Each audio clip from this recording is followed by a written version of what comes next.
Medieval Steel from Memphis, Tennessee was formed in 1982 with Bobby Franklin on vocals, Bill Jones on drums, his cousin Chuck Jones and Ricky Triola on guitar, and bassist Rob Baronato. And they'd finally settle on a band name after a suggestion from a friend. We were looking for a name that, in our thoughts, must have been quite different from what was circulating at the time, but our search was certainly not successful. Then a friend of a friend came to hear us at rehearsals. At the end of the evening, he said that he had some names suitable for a band like ours, and when he suggested Medieval Steel, I remember saying, "Oh my god, that's it." So that's how we chose the name of the band. The next year, Medieval Steel would get the opportunity to record an EP, and Ricky would be replaced by second guitarist John Roth. They'd also bring on new bassist John Boydston, although producer Jack Holder allegedly played all bass tracks on Medieval Steel's debut EP, Medieval Steel. Beyond the sands of time, within the realm of the mind, there is a land where life and death are ruled by steel. Out of this land, 5 conquering heroes arose to make their stand. Throughout their journey, they state their claim that they were the warlords by the name Medieval Steel. I am a huge fan of Medieval Steel by Medieval Steel from the Medieval Steel EP, and I love everything about it, including the opening monologue and the gladiator slave lyrics, loosely based on Conan the Barbarian. There was a time long ago when men fought for steel. The sword was worth more than gold, and easy to make a kill. 20 years in the gallows, one slave began to rise. He fights 1,000. And that heavy, chugging riff builds to an infectiously epic, supremely catchy chorus. Medieval steel cuts through it like a knife. Warriors on the battlefield, laying down their life for steel.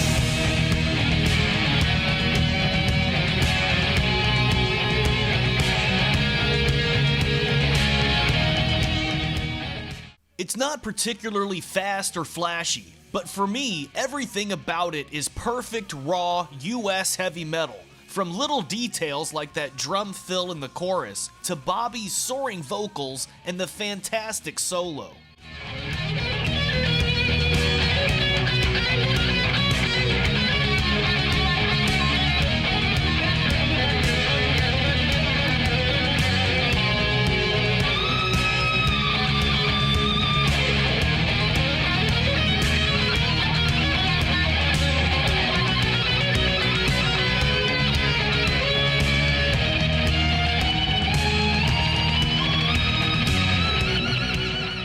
And if you somehow thought that the chorus wasn't epic enough, the final run-through should fix that.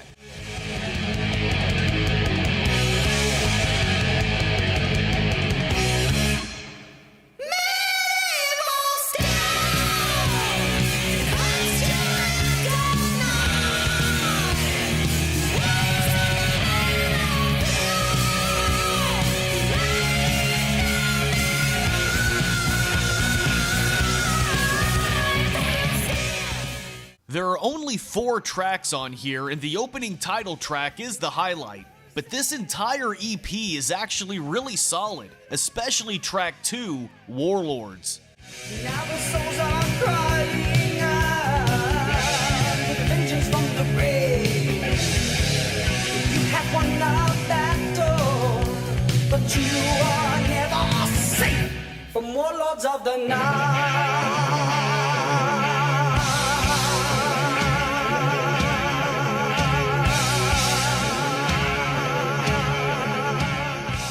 The guitar work, again, is excellent, and there's just a great mix of powerful and heavy.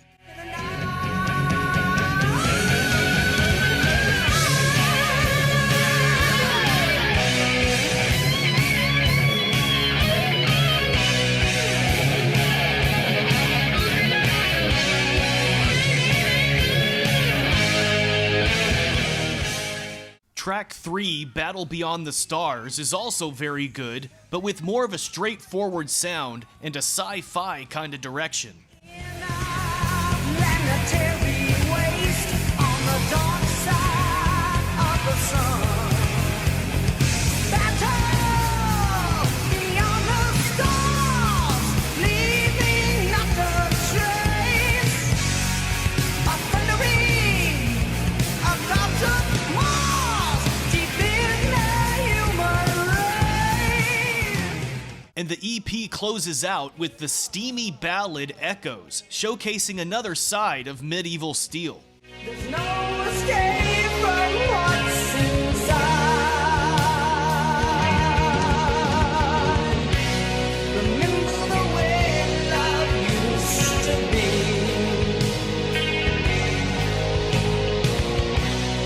That's the kind of love now that sets me free.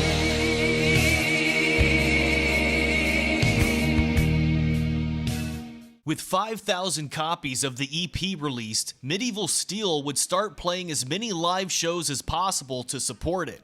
Gotta get a new direction. Another woman who's got a man, she will make a new connection. Takes another drink or two, brings the getaway she's through. There doesn't seem to be any live footage from the 80s of Medieval Steel playing original material, which is a shame, but this cover of Victim of Changes is still pretty great.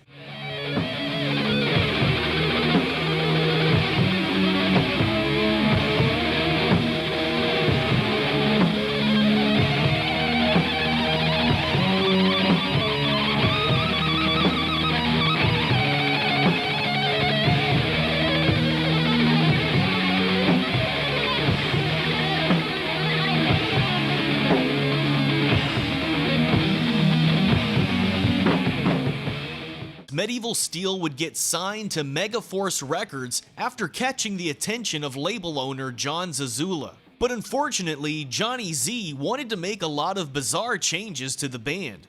Since the whole band could sing, we'd started using more harmony vocals backing Bobby's lead vocal, but we were doing it in a heavy style. When Z heard this, he wanted to take us out of the style that came natural to us and turn us into Def Leppard or something.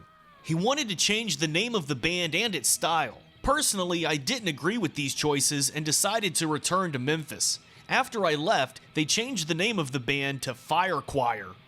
Fire Choir was a thing briefly, but the only Medieval Steel members involved were John Roth and Chuck Jones, who moved over to bass. Nothing from this project was ever released.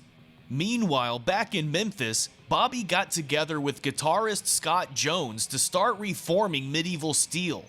By the time they got around to recording a demo in the summer of 1985, Fire Choir had already dissolved, so they were joined by Bill Jones back on drums, Chuck Jones on bass, and John Roth on keyboards, oddly, to fill out the band.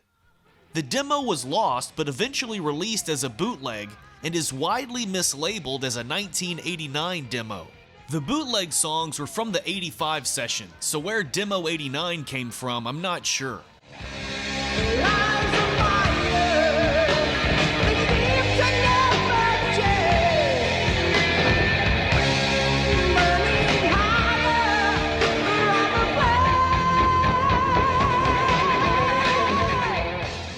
Bill Jones and John Roth would leave shortly after this, with Zoltan Chaney briefly taking over on drums.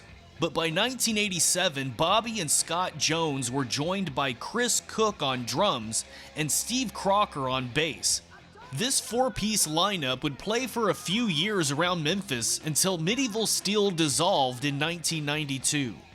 That was a difficult time for us because we didn't know about the fans from overseas who really liked the band. All we could see was this massive movement towards the grunge scene, and while we weren't exactly altar boys or glam metal guys ourselves, the focus really was shifting away from epic metal, and we still felt like that was where we fit in. At that time, we all decided to go our separate ways and pursue our own projects. because we thought there was no one really interested in medieval steel anymore. The band would get back together though around 2003 after finding out about their fan base in Europe. And in 2005, Medieval Steel would independently release the Dungeon Tapes, featuring tracks from earlier demo sessions and the entire Medieval Steel EP.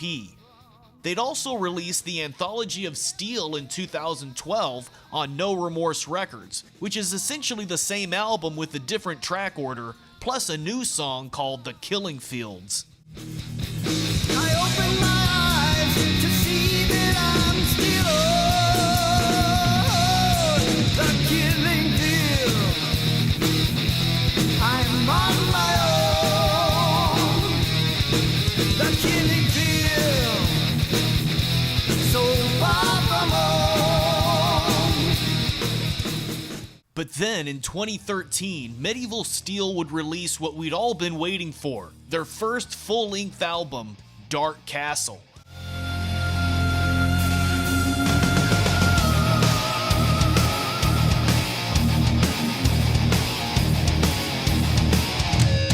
Did you come my stones hard together, lines run throughout the world? The system is mastered and child in control, watching the humans but nobody knows. Along with Bobby on vocals, Chuck on bass, and Chris Cook on drums, guitars on this album were handled by Kerry Scarborough and Jack Harden, as Scott Jones was recovering from an accident at the time. And I have to say, overall, Dark Castle is really good. Capacity grows every day. I'm gathering knowledge anyway. I'm programmed to rattle our skin and clean. Intelligence stored in memory base. A power surge.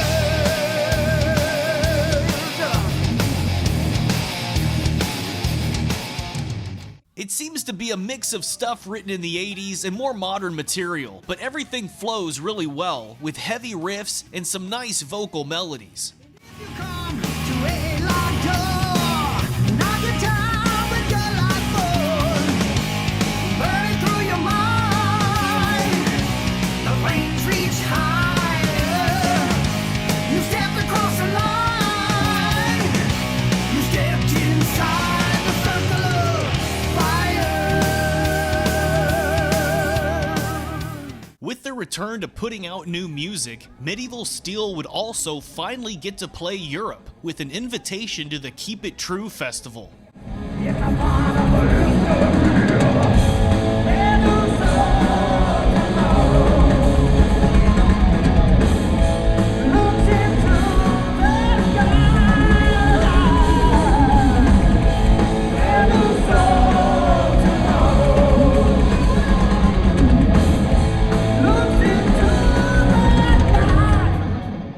However, it would be another 9 years before we'd get a follow-up. And in 2022, with Bobby Franklin on vocals, Chris Cook on drums, Jeff Miller on guitar, and Chris Pietrangelo on bass, Medieval Steel would release their second album, Gods of Steel.